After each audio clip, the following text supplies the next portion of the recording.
Okay, good evening.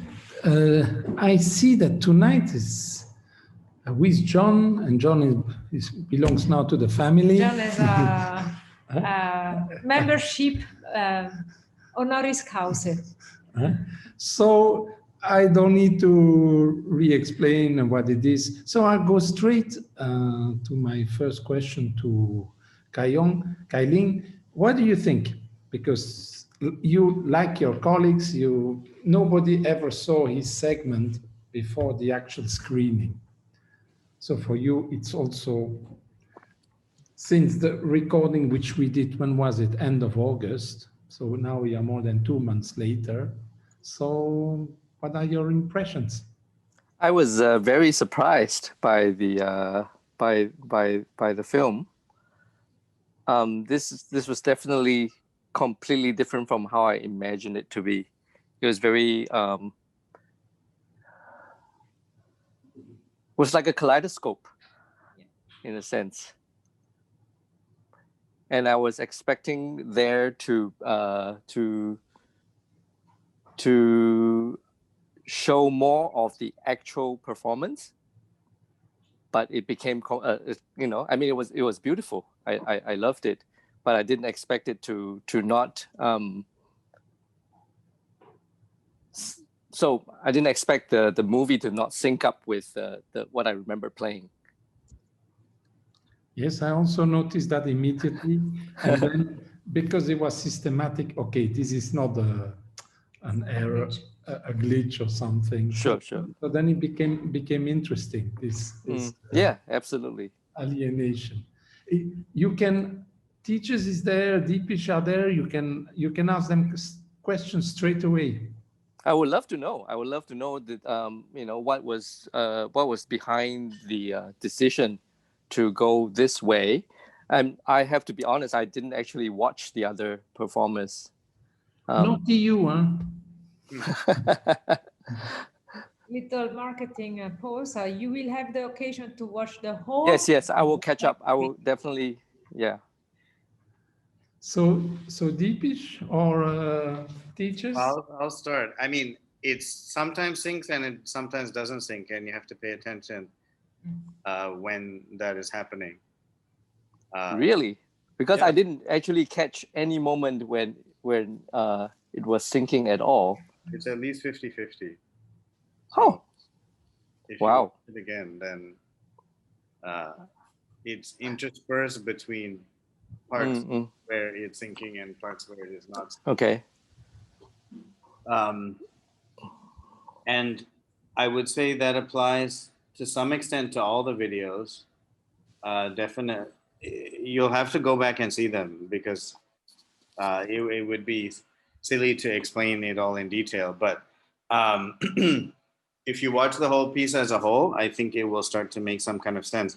One thing I will say, the simple reason why is because watching something streamed as a movie online is very different than going to a live performance, and we're not trying to replicate the live performance experience. We're trying to get out the performative aspect of each person, so their personality and what emotions they were conveying through the piece. Deepesh? Yeah, so we didn't want to create like discrete like performance videos. All the videos are connected and there's like a trend. So someone who's been following from the first video till now will notice a trend. So we have that. And secondly, like they just mentioned, from the day after we film, I think I've said this like with every Zoom chat. The day we film the performers, while we're filming the performance itself, we already start getting images in our minds, and then we want to make sure that those images are represented in the final video. Because yes, we want to create something that's different from a live performance, but also we want to utilize what's unique to film to kind of evoke how it feels to be there listening to it live. So that's one of the aspects. But yeah, I mean, we also challenged ourselves in the sense that it would be very simple to just sync your movements with the piece, right? I think we wanted to do something different, do something unique, something that you don't find usually. And 'Cause as I, usually- as I keep saying, if you watch all of them from beginning to end, you'll see that we're going in a specific direction. So when you see the final piece next week, there's an entire meaning to the entire piece.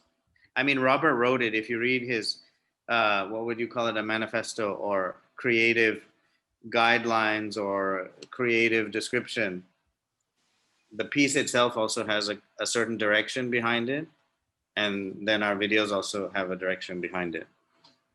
Yes, I must add that the segment you heard tonight is also the coda, the last segment of the whole piece.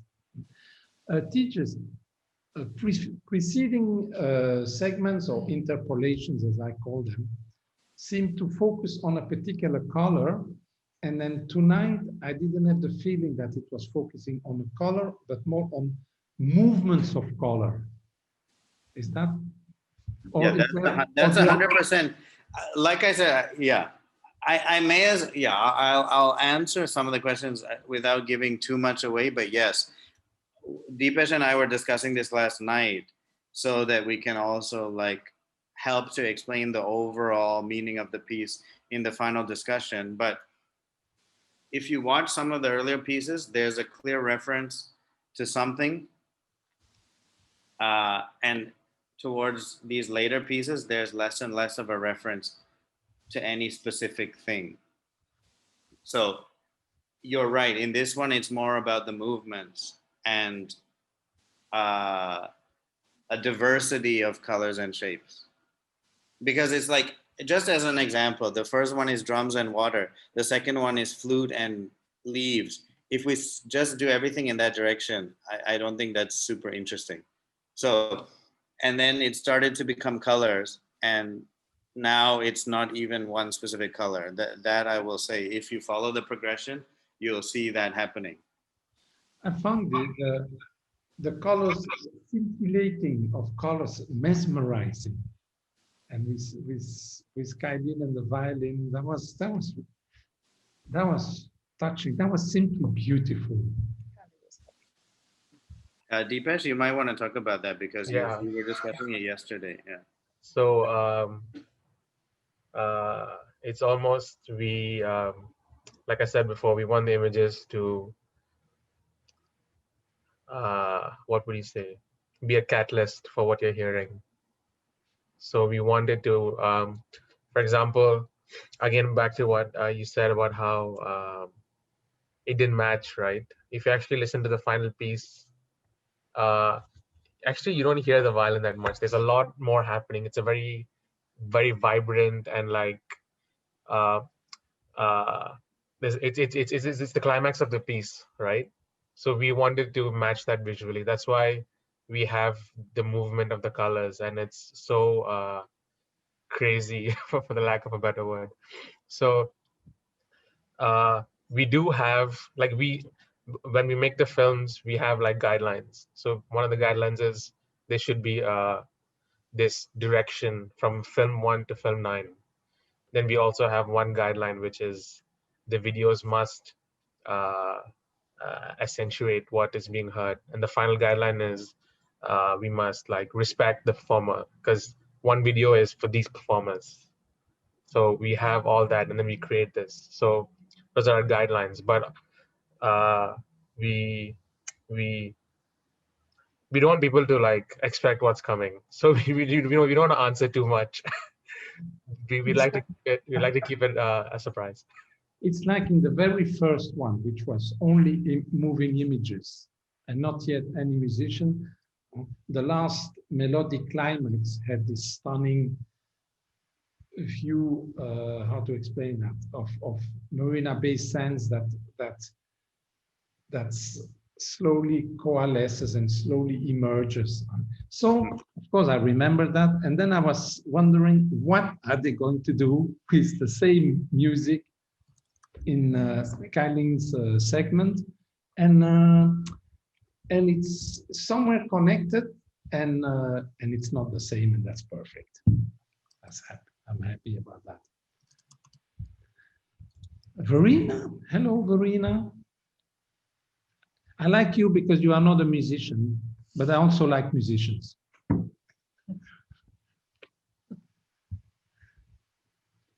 You have a question?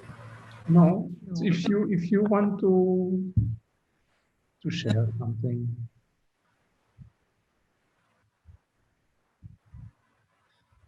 If not, that's fine. Lons, did you watch? Hello, Lons. Did you? I did. Okay, thank you. Yeah, I found, yeah, first of all, it was lovely as usual. And I really liked the lushness was, I guess, a word that comes to my mind with this one, both for the music and for the graphics. And I mean, normally, if you'd ask me what kind of tolerance I would have for that kind of rich, lush sound and wash, I mean, it's not the kind of thing, I wouldn't say that's my kind of music, but I thoroughly enjoyed that. And you know, the richness of it was just astounding and worked so well together on both the visuals and the graphics. And I thought there was an interesting point that I kind of like to ask about. And it's right in the middle when we're going from kind of kaleidoscopic colors, or you know, the multi-colors to more of a reddish black theme. It happens right in the middle, right at the kind of climax. And there's a moment of black and silence that was shocking to me. Do you have something to say for yourselves? I can answer them. You go I for it.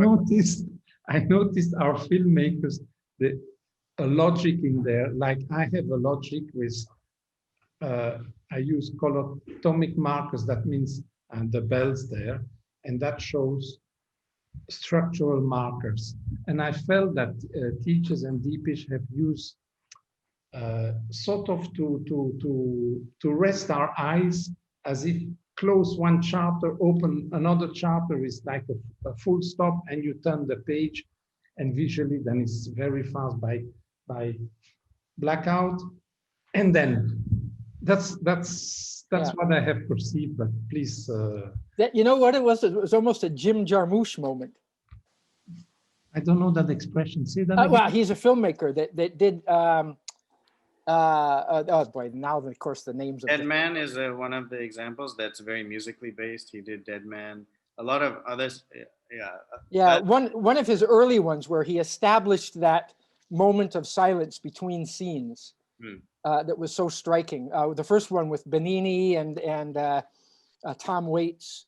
The one about I think it was a guy escaping from prison or something like that. But anyway, yeah, that was reminiscent of that a little bit. And of course, then, everything changed. The colors changed. I think the music timbre changed at one point. I have to go back and look to see. I guess, yeah. And another question I have, Robert, is you go from these rather orchestral textures to unabashedly MIDI synthesis sounds in richness too, and you move back and forth, and I wonder how you think about that. It's certainly striking. Yes. Honestly, I do hope that this is not the future. How annoying orchestral musicians can be, and the limitations of human beings. It's working with human beings is still for me another dimension than the studio, the engine, the synthesized sound. Even though one time I had a short piano piece, MIDI, and then Gao Yang proposed me, do you want Bösendorfer, Steinway? He rattled 10 names of pianos. I was sort of skeptical. Then I listened to it, and it is truly amazing what can be achieved by in the recording studio editing. But it's still, and And at that moment, I have total control and I can work it. And the problem is even that there is such an ocean of possibilities, and then you have to, there are too many possibilities, and I can work on the total balance that I want. I can detune, I can, you have to do, and okay, there is an element of playing, and it's a toy, and I'm very happy. But that's why purely synthesized sound is not enough, and I still want the human interaction. So, but even the orchestral sounds are sampled in this case, right? I mean, they're yes, from yes, everything is. Yeah. And then we work hard to have all the pizzicato sounds, all the long arco, all the short. Well, it's a different MIDI library. So with Kayang, I spent quite a few hours and going very much details. So I have, short answer is I have ambiguous feelings for that. And I hope that this doesn't become the only way forward in the future. You want to get back to working with real human beings? Yes. Yeah. Yes. I wondered if there was an improvisational component. Was Kayong improvising parts of the music? I was, as a matter of fact, completely improvising. Wow. I was given a previous a structure of the piece. So the MIDI foundation was provided to me, and I had a few listen, and basically went in cold to just kind of interpret what I heard in the playback. Mm-hmm. And this process was also guided by Robert in the control room, where perhaps he would. Did I interfere really? Yes, the very end. No, just the very end. Now I remember. No, you tried to. I wanted to hire. Then I didn't want you to finish. I wanted you to finish on a D sharp. Now I suddenly remember. Yes. Sorry. Yeah. But I mean, ultimately, Robert didn't do a whole lot. So I was given a lot of artistic and creative freedom in the studio, which is kind of refreshing and kind of interesting. I really enjoyed that, and also interacting with the filmmakers who are also in the room with me. That was really, really nice. So it's a feeling of the entire creative team working closely together and not getting each other's way. So I think this is really, I mean, the MIDI is, I'm in agreement with Robert that working with actual real human is still, where is that? It's natural, it's organic, but this was a format that's it was fun. It really was. I was given this framework to just kind of express myself. Now, to be honest, every single musician, Sabrina, Kayong, Dennis, Bertram, Roberto, I have worked with them before. I know them, and so I know that they are not just very fine performers who can read information written on a score and then do the best to interpret it. I know that they may not be composers in the sense of they produce works like composers, but they are very fine improvisers. And so, which is also why I chose them to participate in this project, which is also why I could feel comfortable to let go and trust, because I know them. Mm-hmm. John? I love them. John has accompanied us since the very beginning, and you're part of the Resilience family. Oh, well, thank you. Thank you. Hi, Kailan. Hi, John. It's always a pleasure to hear you and to see you. You're one of my favorite improvisers. And I love particularly the moments that you chose to soar and to create this above the fray kind of, for me, that was one of the most striking moments of actual resilience. Resilience not in fighting something or in going with the turmoil, but in actually another way that doesn't have to be influenced by all that information. And you chose at one particular place to go another way.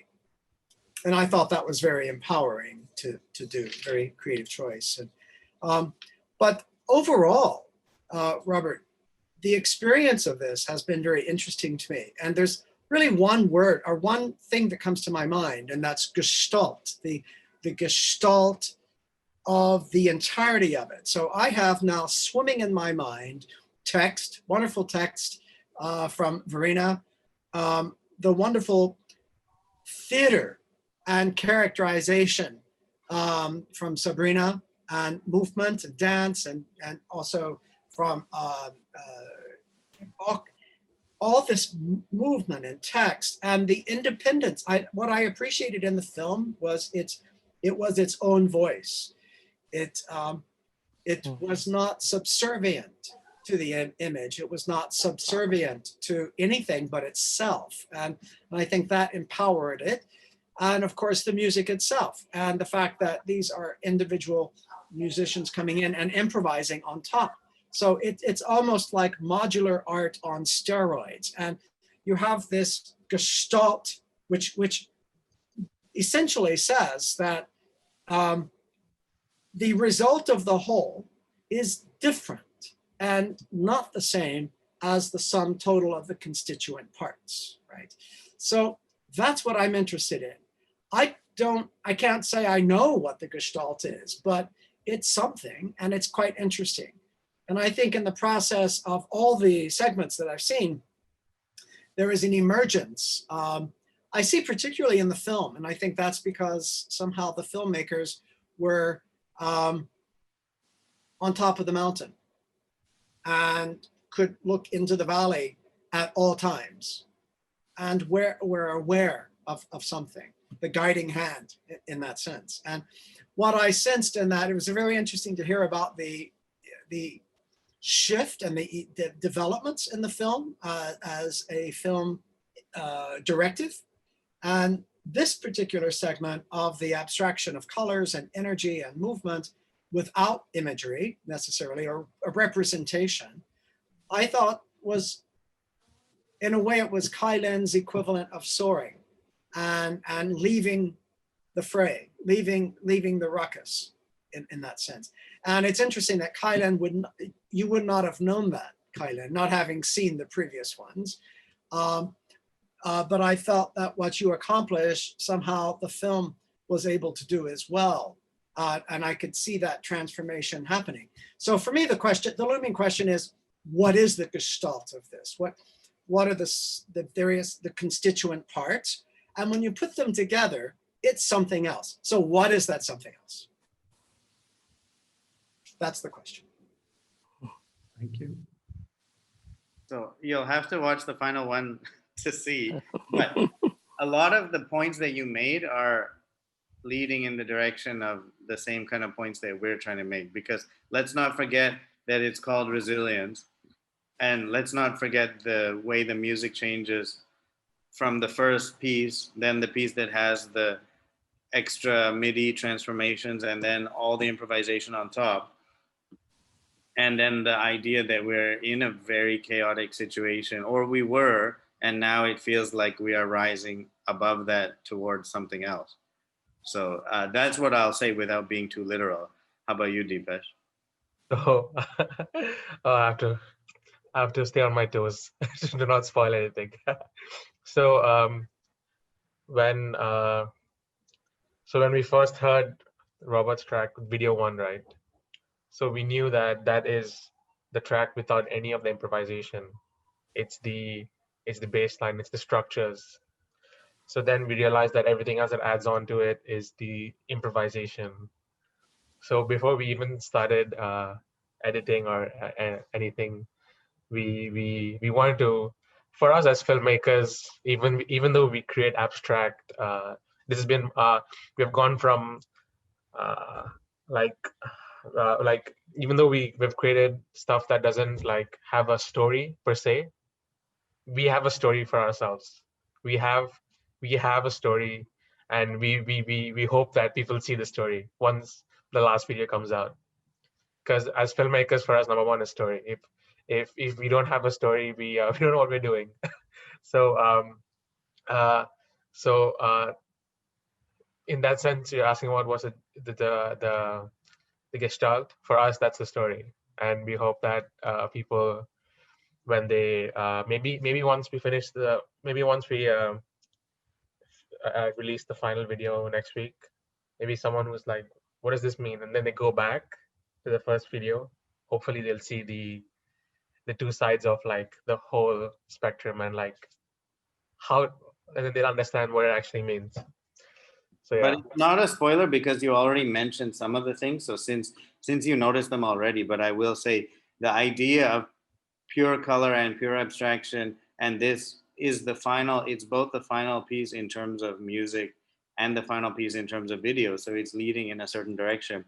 But that idea of rising above something is very important, I think, in the piece of music that Robert wrote, in the times that we're in the way that this film has been released, all of that. So I think you noticed that.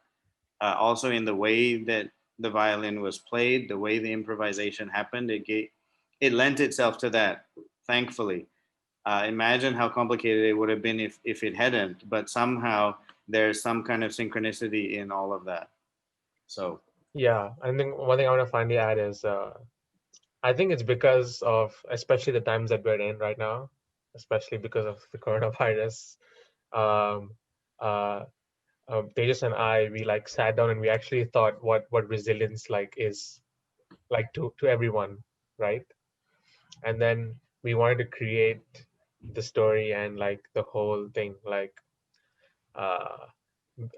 because even the music is transforming, right, from the first piece to the end. So we want to do the same thing, but we had to decide, while the music goes from a structured composition to improvised pieces, and in the end it has this totally new thing, we also wanted to do the same thing. Something in that sense. The cool thing about the violin piece, like you said, John, I don't think we could articulate it right away, but as you said, it doesn't lean into the obvious ways of interpreting. Sometimes it goes in a different direction, and so it creates a totally different idea, which kind of gave us that idea of then like rising above a certain amount of conflict and chaos, because the two pieces are not happening in the same way, which is very interesting. The violin takes a different interpretation of what is happening at the end of Robert's piece, which is very intense. It's interesting that when I proposed en bloc the whole soundtrack, I sent to everybody, and then I thought, well, if everybody wants the same section, I'll cross that river. I tend to in life say, well, we'll see, and then if I have a problem, then I'll see, and I didn't.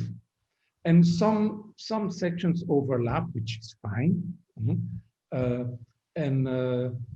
If Kai-Ling chose that particular section, the very end, and Sabrina shows the very beginning, etc., etc., that means that section, I suppose, must have spoken to you in a different manner.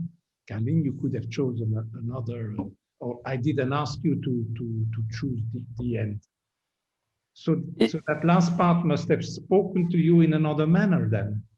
No, it was very interesting because I didn't know, I don't live in your head, Robert, to know what you're thinking in terms of, No, I wasn't thinking anything. I give it to all of you.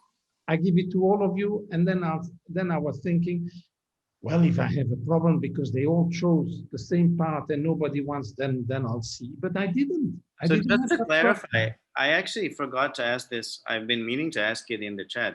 But so the piece is a certain length of time. You sent it to all the performers, and Yes. then you just said choose any 6-minute portion. Yes. Any. Yes. Yes. It's unbelievable, no? And literally nobody chose the same. Completely the same, no? Yeah, there was some overlap, of course, but Yes. there was never a situation where 3 people said, I want to do the end or anything. No, no. Wow. That's very interesting. Isn't it? So that means that it must. Yeah, I think I'd like to add on to that, which was while we were making the first video, the music. If you go back to the first video, the visuals aren't the same throughout. We have different elements and different stuff for different parts of the film. Yeah. I mean, of the music. I think I don't know how Robert did it, but the music is, even though it's one piece, it's distinct. They are distinct, different, and I think all the other musicians saw what we as editors saw as well. Yeah, so since I never knew this, I'd like to ask everybody who's here who did perform. So Sabrina, Brina, and Yong, how did you choose the piece that you chose? I'm very curious. Okay, I'll start. The piece starts in a very, oh gosh, conventional way because it's mi maggiore, so it's very subtle, and it's for a singer. I'm not used to improvise, and I had no idea what am I gonna do, and this major key was very reassuring to start with. So I said, okay, it's the beginning. Okay, so if I want to work on this chord, and it's very reassuring because it's major and I can figure out something to do with that. And then this is 0, 0, 0 of the music, and then 0, 0, 1, and then I have 5 minutes. So it's stretched. And then within the music, I admit that Robert also sent the score, the orchestral score, which is a little bit difficult for me to read. And it goes very, very fast because one page is from 2 or 3 bars with all the instruments on. And I was trying to find what the hell is this? Oh yeah, there is a bell. Oh hi, here is the other bell. Really, really. So I tried to visualize the music with the help of the score. And then I had my story to tell about the resilience, my own experience of the COVID and how to get back, bounce back on your feet, because this is what we want to do. And then the limitation of time. I had 5 minutes. So that was my choice. The beginning, because at least I know where the music starts and I know where the first bar is in the score.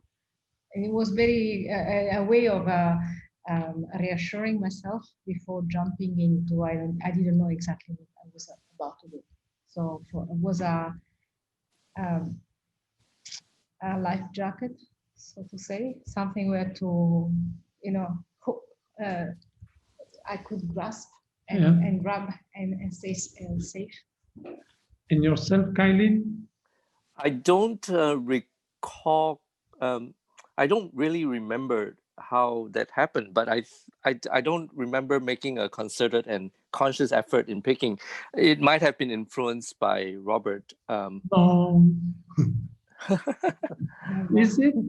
I like I said, I don't remember choosing. I mean, I remembered opening up the score, listening to the MIDI that you sent, and remembering thinking to myself, wow, this is whole lot of information. And like Sabrina, it didn't completely make sense at first after my first time listening to it. And I think I went back to it second or third time. And but honestly, I don't remember picking segments out of that. I must say that Tejas and I decided after the 2-day recording, but so this means before any filming was done, editing was done, we did decide the order of the segments. Mm. It's not chronological in the piece, and that is more thinking about the audience and thinking of a certain dramaturgic journey. Mm. Also, I remember that you said, and then we both agreed, it would be quite boring if they're in exactly the same order as the overall composition, because then there's not much of a surprise at the end.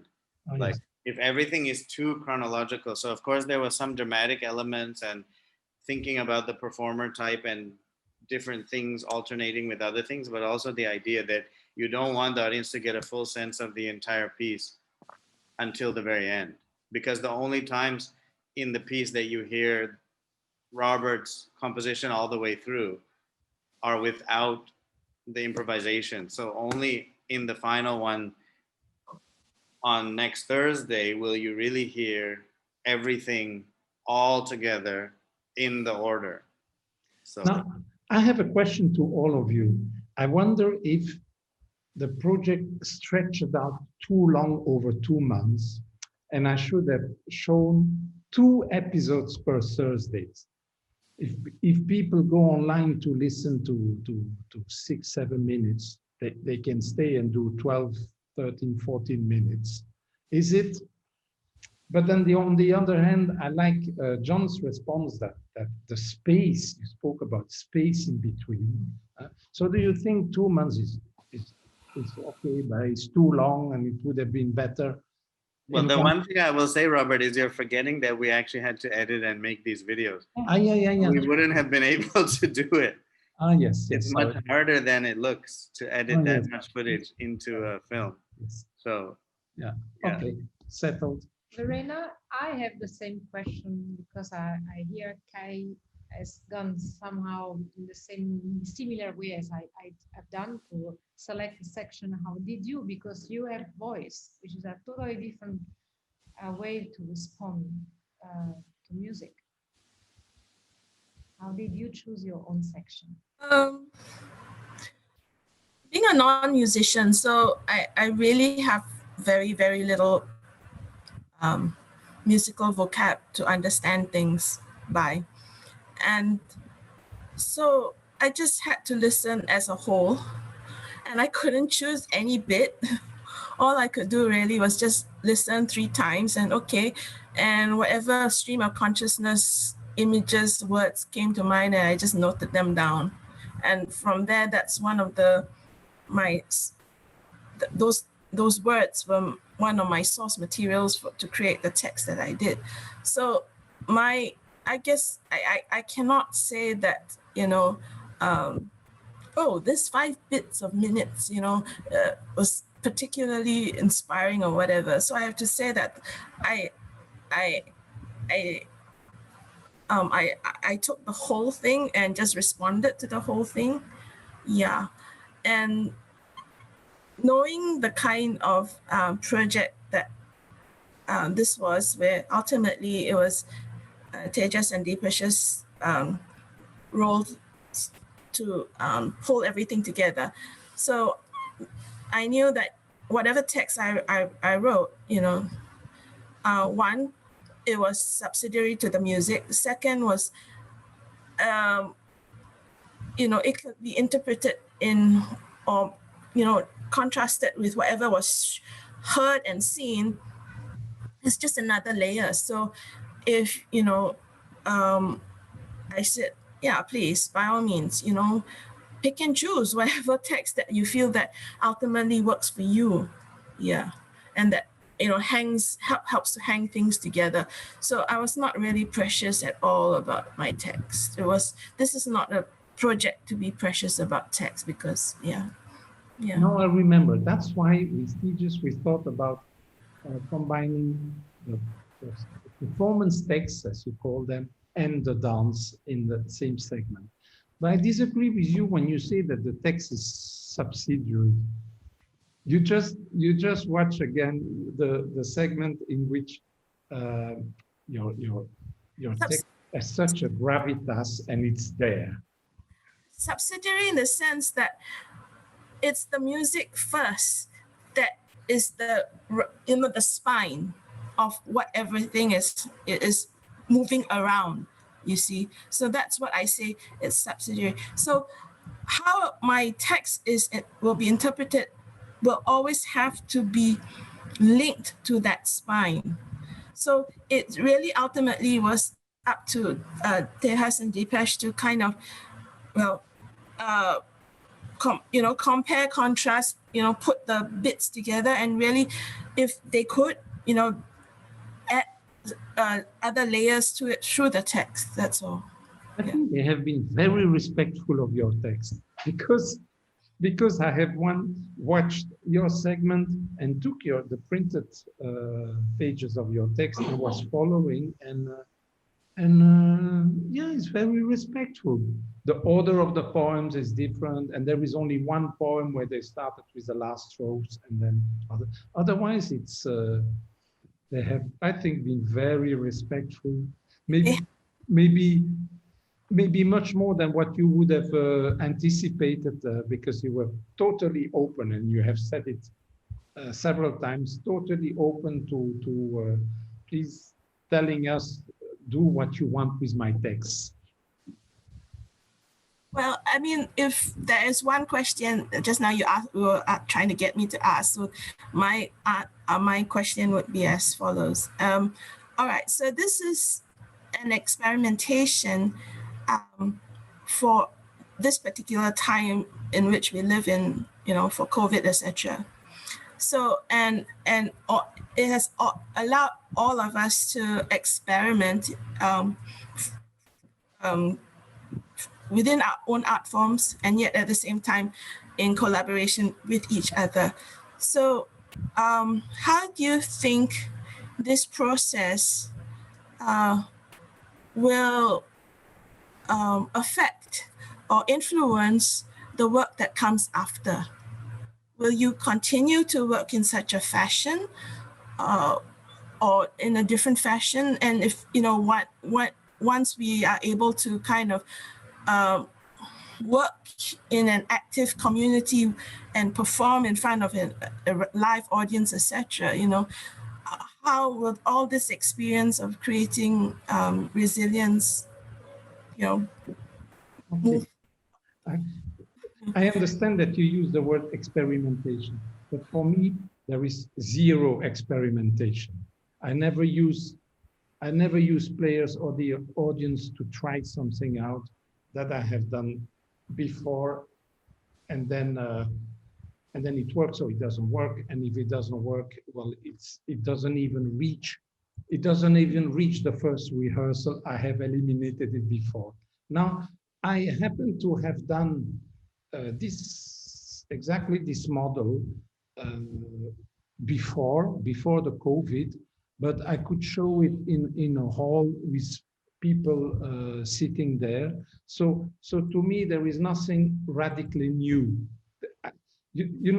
John knows this. As a composer, you do a journey, and at certain moments you are at a crossroad and you go in a certain direction, and it's only when you pause and look back that you can see, oh, it's in that year I started to do this, and we don't, certainly John and I, we don't at certain points say, okay, now, like I tell students, Beethoven didn't get up one morning and say, I'm not a classical anymore, I'm a romantic composer.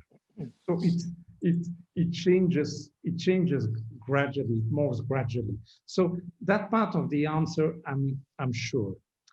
Now, what's going to happen from here onwards in the future, I don't know. I'm interested to continue use technology. With this particular production, I got much further than I have ever been in a communion of creative collaboration with moving image. This production, I went much further, and I'm very grateful for that than in previous. I would like to go on using technology, but not at the expense, not at the choice of removing the human being altogether. And even in this production, actually, I could have imagined to have, well, to have the MIDI, the synthesized sounds, to have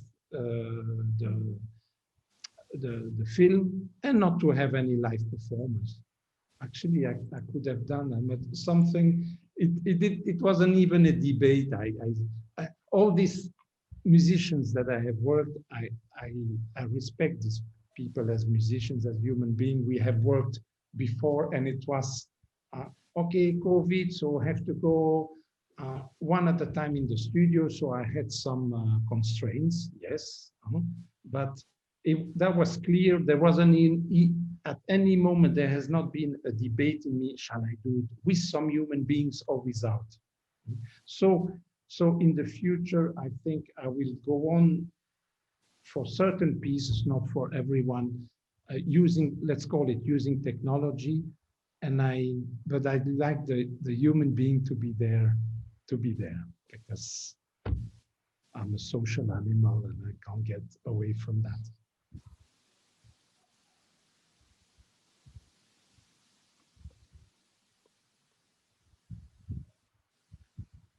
Thank you. You're welcome. You're welcome.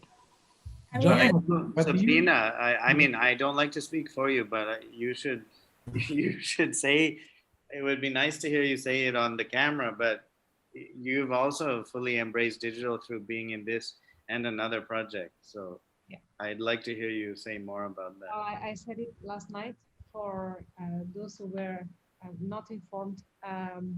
Tejas, Verena, Deepesh, and I, and 6 more artists have been working on another digital project, and that we have been premiering yesterday 2 short movies.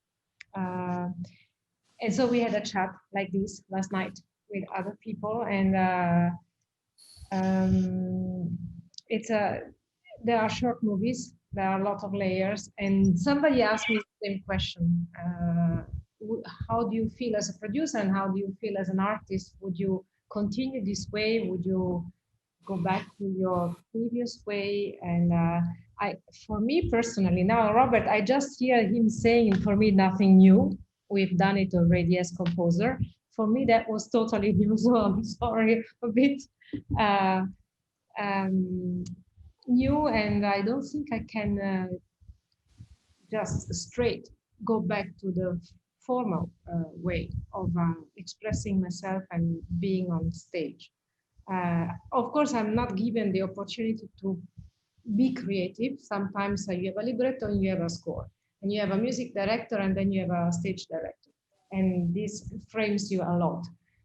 But if I have the opportunity to go my way, I don't think that I will ever be able to just be the Belle Époque Café Chantant singer with the operetta and the like. I like it, I love it, I will not deny it, and it will be part of me, but not the way it was before, because for me there has been a changing of direction, which is very, very deep.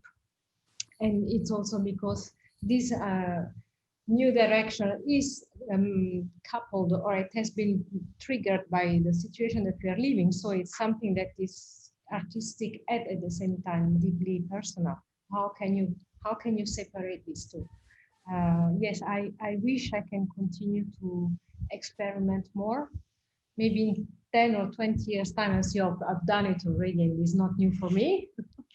But for now, it gives a lot of freshness, and it gives amazing rush of adrenaline in my brain, because right now, after last night premiere, and now that we are approaching the end of Resilience, now I'm left with a very nice experience, a very enriching experience from a personal point of view and artistic point of view, but also with a lot of inputs. Now my brain is going very, very fast, and it's a very beautiful sensation to have, to feel that finally it's in motion, and it's gonna bring, I don't know where, but definitely it's gonna bring me somewhere. It's in movement, and this I really love. So yes, for me it's basically no way back.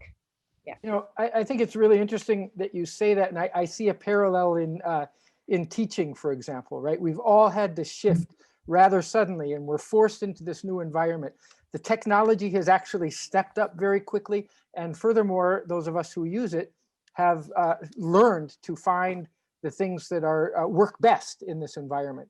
And some of them, what do you know? They kind of work in some ways better or differently in ways that have new affordances. And I think we're probably all forever changed. And it's interesting. I mean, if you look back through history, you can see musicians and performers working with some of these ideas before, sharing sort of asynchronous putting together of things, different ways of working with networks and communications, and with the constraints of the time delays and all of that, you know, and it's kind of hodgepodge and spaced out sparsely.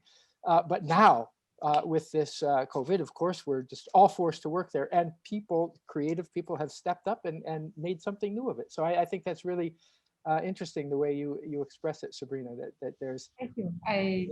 Then it opens a lot of questions. Of course, for me, the human element is a different thing. Last Sunday, I went to a theater show. I saw TS3 opened, and I bought the ticket without even knowing what I was about to watch. I just wanted to go into a real theater. And when I sat in my seat, and you have a lot of empty space because they remove the seats that are not supposed to be occupied.